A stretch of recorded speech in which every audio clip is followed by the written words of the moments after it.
Let me be blunt with you. What you're about to hear is something you were never meant to know. Not from your family, not from school, and definitely not from the people who want to keep you predictable. This isn't feel-good advice. It's not about playing nice or being yourself.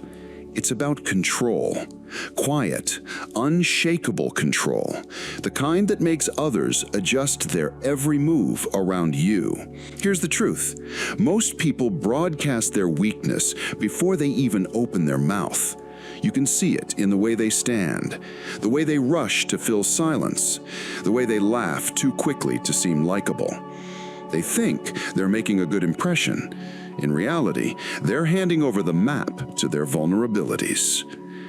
Machiavelli understood that in any arena, politics, business, war, the first to speak often loses. Why? Because every word is a clue. Every reaction is a confession. And when you give too much away, the other side no longer needs to outthink you. They just need to use what you've already revealed. So here's your first law. Observe before you engage. When you walk into a room, you are not there to prove you belong. You are there to gather intelligence. Stay silent long enough, and people will start performing for you, showing off their power, their alliances, their insecurities. You'll learn who's desperate to be liked, who's quietly competing, and who can't resist filling the quiet. And the longer you hold your ground, the more they'll wonder what you're thinking. That's when you've shifted the balance without moving a muscle. This isn't about being cold or arrogant. It's about understanding that silence is not emptiness, it's pressure. The kind of pressure that makes others reveal themselves while you remain unreadable. The game always begins before the first word is spoken. If you master that, you'll stop walking into rooms as a participant and start entering them as the one they're already reacting to. Now that you understand the power of silence, let's address the second battlefield, the first impression. You've been told your whole life to make a great one. Smile big, shake hands hard, be warm, be likable. Forget that. The moment you try to win someone too quickly, you've already surrendered. You've shown that their approval is worth more than your position. And once someone knows you're chasing their validation, they can lead you anywhere they want to go. Here's the hard truth. A powerful first impression is not about being liked, it's about being remembered. And people remember mystery far longer than they remember charm. Watch the most dangerous people in history, the ones who could enter a room and shift the entire atmosphere without saying a word. They didn't rush to be approachable. They didn't overshare. They let their presence do the talking and left the rest for others to wonder about. That's because uncertainty is addictive. The human mind hates an unfinished story. When you give people nothing to work with, they will obsess over filling the blanks. And in trying to figure you out, they place themselves under your influence without even realizing it. So instead of trying to impress everyone you meet, make them work for your reality. Speak less than they expect. Hold back details. Let silence linger after they speak, as if weighing every word they've just said. This isn't rudeness, it's strategy. You're creating the conditions where they seek your approval, not the other way around. Machiavelli knew that in politics, the one who controls the tempo controls the outcome. And tempo starts with how you enter. A man who is too eager to connect has already given away his pace, and therefore his power. From now on, stop thinking of the first impression as a performance. Think of it as the opening move of a long game, a subtle test where you're not trying to prove yourself, you're watching to see who tries to prove themselves to you.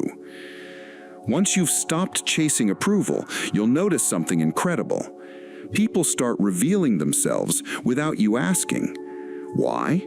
Because silence and composure force others to fill the gap in their own words, and in doing so, they slip. Every human being carries a set of insecurities, fears, and hidden agendas. Most try to bury them under small talk, fake confidence, or rehearsed stories. But when you stop feeding them the comfort of quick approval, those defenses start to crack. Pay attention to the micro-reactions, the slight delay before they answer a direct question, the shift in posture when certain topics come up, the way their eyes flicker to the side when they mention a friend or a colleague. These are not accidents. They are leaks in their armor. And if you're still enough, you'll catch every one of them. The mistake most men make is that they focus on what's being said instead of what's being shown. Words can be rehearsed, reactions cannot. A tightened jaw, a forced laugh, an over-explained answer, these tell you more than a full confession ever will. Machiavelli wrote that a wise ruler studies not just the words of his courtiers, but the manner in which they speak them. Because true power isn't just in what you reveal, it's in what you notice that others don't. And here's the dark advantage. Once you see their weakness, you don't have to use it immediately. In fact, it's far more powerful to store it away like a blade hidden beneath the cloak. Wait until the moment matters, in a negotiation, a confrontation, or when the balance of power shifts, and then let that knowledge guide your move. Remember, you're not just playing the conversation in front of you, you're collecting ammunition for every conversation that will follow. Now that you've read the weakness in front of you, it's time to take control of something even more powerful, the pace. Because in every interaction, the person who controls the tempo controls the outcome. Most people live in a constant rush. They speak fast, move fast, decide fast, and because of that, they make mistakes fast. If you allow yourself to be pulled into their rhythm, you inherit their instability. But if you slow down deliberately, you flip the dynamic without saying a word. Here's how it works. When they ask a question, don't answer instantly. Let a pause hang in the air. That pause forces them to feel the weight of the moment, to reconsider their own position. When they push for urgency, you create calm. When they expect excitement, you give measured stillness. It's like a master chess player facing a frantic amateur. The amateur plays fast to cover their uncertainty. The master moves slow to expose it. Every second of silence works in your favor because it forces them to carry the emotional burden of the exchange. This is where your earlier observations, those micro-reactions, insecurities, and tells become your compass. You already know which buttons not to push yet. You already know where the cracks are. All you're doing now is making them lean into those cracks without them realizing it. Machiavelli's brilliance wasn't just in spotting opportunity, it was in deciding when to act. He understood that power isn't just having the blade, it's choosing the perfect moment to draw it. And that moment almost always arrives when your opponent is off balance from chasing your rhythm. Control the pace, and you control the frame. Control the frame, and you control the outcome. Once you've set the tempo and they've unknowingly adjusted to your rhythm, the real art begins, letting them think they're in control. Because domination that feels forced is fragile. Domination they believe is their choice is permanent. Here's the trick. When you want someone to adopt your perspective, don't push them toward it. Plant the seed and let them water it. Ask leading questions instead of issuing commands. Offer fragments of ideas instead of complete arguments. The human ego is desperate to take ownership of thoughts, and if they think a decision came from their own mind, they will defend it more fiercely than if you imposed it. This is how true power operates in silence. You're not standing over them, shouting orders. You're behind the curtain, pulling threads they can't see. They walk into the room convinced they're acting freely, yet every move aligns with the outcome you wanted from the start. Machiavelli warned that people resent open control, but they willingly submit to invisible influence. This is why the most dangerous leaders rarely speak in absolutes. They pose questions, hint at possibilities, and let ambition, fear, or pride carry their targets exactly where they want them to go. To master this, you must be willing to wait. The longer you let the seed grow in their mind, the stronger the roots will be. By the time the idea blossoms, they won't remember where it came from. They'll see it as theirs. And once they feel ownership, you no longer need to push. They'll carry it forward on their own, even against their own interests. This is silent domination at its purest. They obey without knowing they're obeying. And when your enemies, rivals, or even allies start carrying your agenda as if it were their own creation, you've moved beyond control into authorship. You've planted the seed. You've let them believe the idea was theirs. Now comes the part that separates the patient manipulator from the amateur schemer, striking at the exact moment when resistance is weakest and impact is greatest. Timing is the most underrated weapon in power. Act too soon and you trigger defense.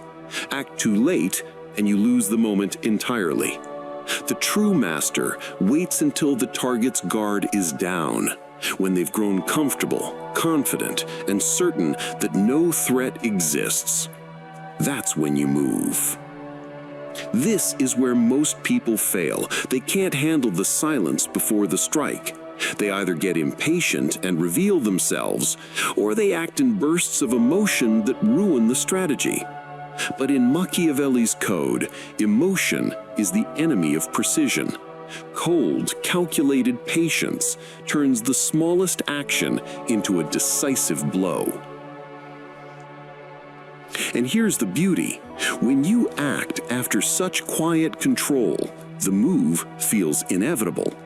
Your rivals won't even understand how it happened. Allies will rationalize it as natural progression. And those watching from the outside will think you've simply seized an opportunity, never realizing you created the opportunity months ago. The effect is devastating. There's no time for them to react, no chance to mount a counterattack. You don't just win, you make their resistance seem pointless. And once people believe resistance is pointless, they stop resisting altogether. This isn't just about enemies. It works in business, relationships, and politics. When you deliver your move from a place of total control, where every factor has been shaped in your favor, your strike doesn't just end the game, it writes the next one. Remember this, the most feared players in history didn't act constantly, they acted precisely. And precision is what turns a single move into a legend. The moment after a decisive strike is the most dangerous. Your rival is stunned, allies are watching, and the air is heavy with uncertainty. If you hesitate here, if you let them breathe, you give them space to regroup. And a cornered opponent will do anything, even destroy themselves, to drag you down. Machiavelli understood this well. A victory is only real when it's irreversible. That means locking every door they could run through, cutting every rope they could climb, and ensuring there is no path back to power. This isn't about cruelty, it's about inevitability. You must make your presence so firmly entrenched that removing you feels impossible. Silence your rivals without grand displays. Replace their influence piece by piece until their name is no longer spoken in the same sentence as yours.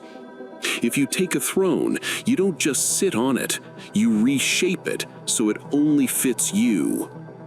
And this is where consolidation becomes an art. Reward loyalty publicly so those who supported you are tied to your success. Offer small concessions to potential enemies, but only ones that bind them to your rule. Slowly make your vision the air everyone breathes, so they can't imagine life without it.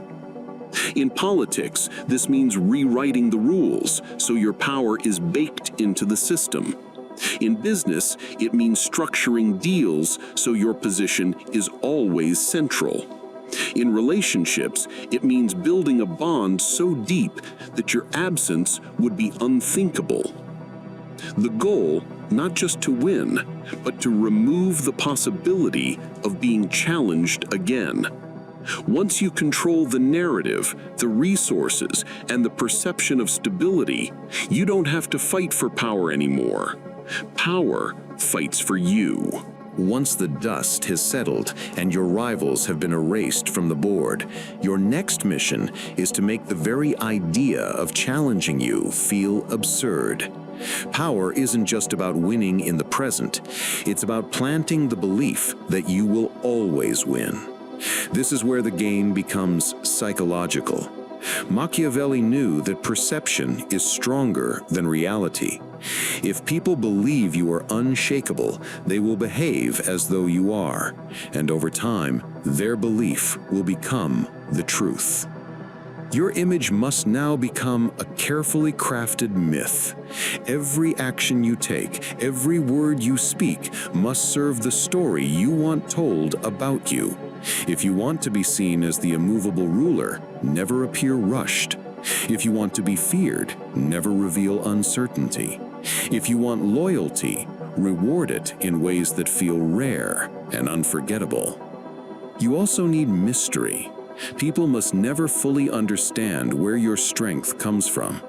They should know you are powerful, but be unable to see all the levers you pull. This uncertainty will keep them cautious. The unknown is more intimidating than any open threat. In public, project composure, even in chaos. In private, prepare for every possible threat long before it appears. The aura of invincibility is built on invisible preparation, the quiet positioning, the unseen alliances, the contingency plans no one knows exist. Over time, this aura becomes a shield. Enemies hesitate to attack because they assume you've already calculated their move. Allies cling to you because they feel safer in your shadow. And the undecided will drift toward your orbit simply because power attracts. When done right, this stage eliminates the need for constant battles. The fear of your potential response will keep most threats from even forming. This is the highest level of control, where victory is not earned through struggle, but maintained through belief. The final stage of silent domination is not about today's victories. It's about what remains when you're no longer present. A true ruler knows that power is fragile if it depends entirely on their physical presence. Your influence must outlive you. This means building systems, relationships, and narratives that continue to enforce your will without you having to lift a finger. Think of it as setting up a network of invisible strings, so that even when you disappear from the room, the play still follows your script. The most enduring leaders in history, emperors, generals, master strategists, all understood one principle: control the culture, and you control the future. Culture is nothing more than the shared beliefs and unwritten rules that people follow without question. If you've trained others to respect you, fear you, and depend on your guidance, they will enforce your vision even when you're absent. Your enemies will find themselves battling a ghost, a presence they can't touch but still feel at every turn. Allies will guard your name because their own survival and status are tied to your myth. This is how your legend becomes self-sustaining, And here lies the final Machiavellian truth. When your power outlives your presence, you've crossed from domination into immortality. You've become more than a person. You've become an idea. And ideas cannot be killed.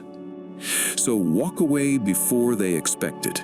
Leave the image of your power untouched. Let the absence speak louder than your presence ever could. And when they gather to wonder where you've gone, they will realize the game has never stopped. They are still playing it, and it is still yours. That is the ultimate victory. To win so completely that you don't need to fight at all. If you followed this far, you already think differently from the rest. And if you want more unfiltered strategic truths like this, subscribe to TruMinds, because the game never ends, but here you'll always have the upper hand.